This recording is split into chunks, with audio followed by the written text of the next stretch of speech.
เหลือจ้ะ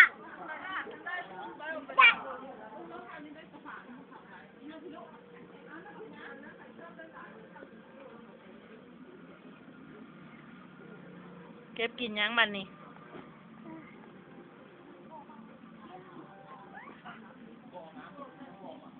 หาจะไปลุกนะหันเดี๋ยวล้มนะฮะเหลือ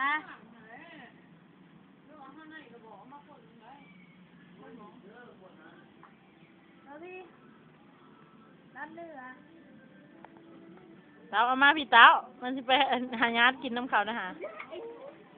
ไปหาแ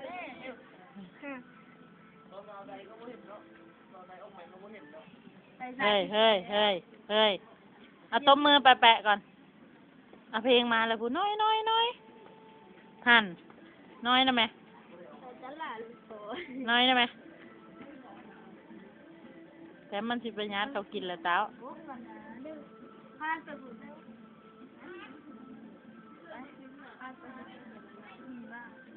พู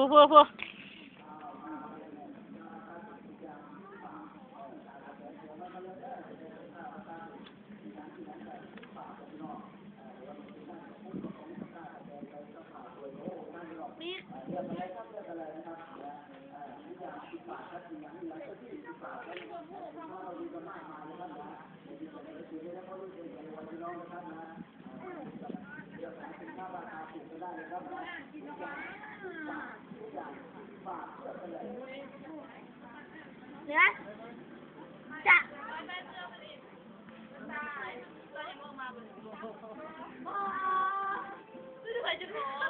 ออกบ้านแล้วออกไปไหน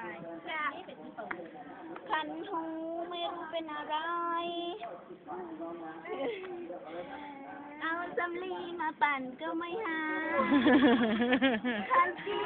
คันอยู่ข้างในคันนูทีไรมันลุกทุกทีอาบน้ำสาหัวน้ำของเราเดี๋ยวก็เอาสำลีปั่นอย่างนี้ปั่นไม่ได้ก็ไม่หายสักที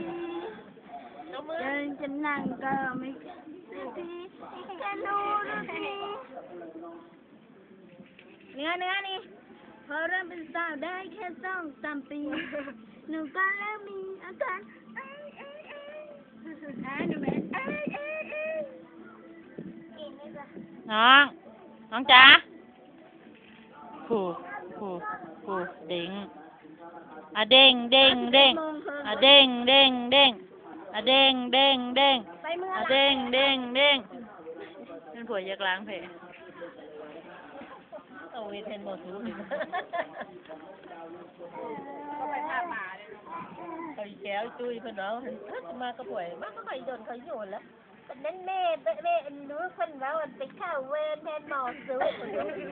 มันจะไปเชื่องอีแต้มไปเอามันไหวมันดีกว่าเนื้อเป็นรักถึงเพื่อนเลยเบิ้งแต้มมันไปอีกเลยเดี๋ยวตั้งอยู่นี่แหละค่าเล็กก็ได้นี่เนาะเอาเงินค่าเล็กเอาไปซื้อเสื้อแล้วหมดมาใส่หัวหน่อยแล้วมาใส่หัวหน่อยหัวโป๊กเลยแล้วเลย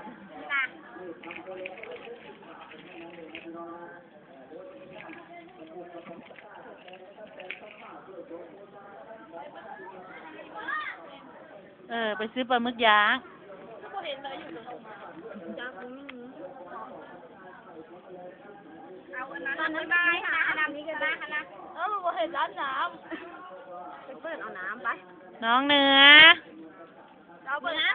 อจ๋าท่านไปเป็นอะไร5 นาทีคือเหิงทอดเหิงยังบ่เห็นหนาวเป็นมากินนะน้องนี่เนื้อจ๋าเนื้อนี่แหละต้องจบเอาถึงนี้เดี๋ยวนี้ไปก็ไปเที่ยวงานท้าไทยลาวแล้วนะงานท้าดีใจหัวเล่มกลางเขา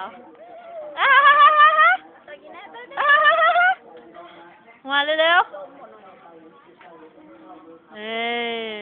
น้อง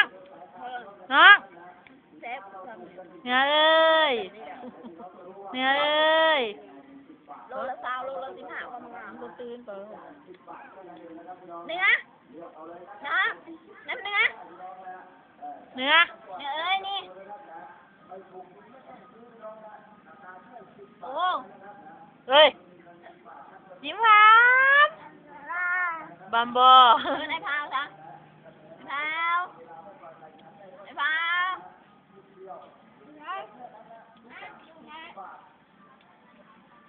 เอาเด้งเด้งเด้ง